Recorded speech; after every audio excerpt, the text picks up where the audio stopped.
Hello, good morning. Ayan, tips kung paano panatilihin fresh ang inyong mga gulay. Hello sa mga misis. Ayan. Una, kumuha kayo ng newspaper. Ayan, newspaper guys.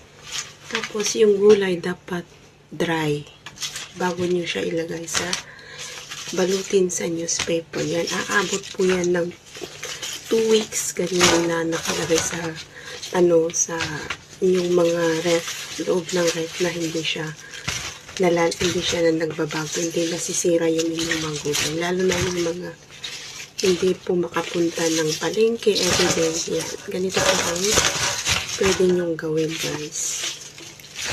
Yan, ganito guys. Yan. Ilagay ninyo sa ibalot ninyo sa newspaper. Yan.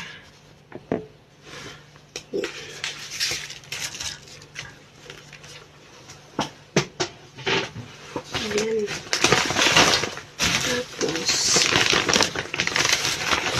balutin.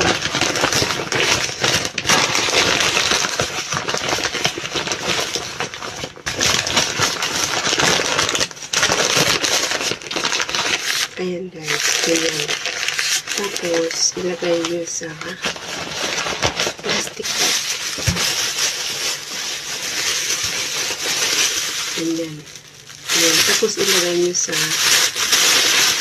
vegetable sa inyong mga loob ng ref. Yan. Aabutin ko yan ng 2 weeks na hindi po masisira na yung mga gulay. Ayan. Sana nakatulong. Follow and share. Thank you.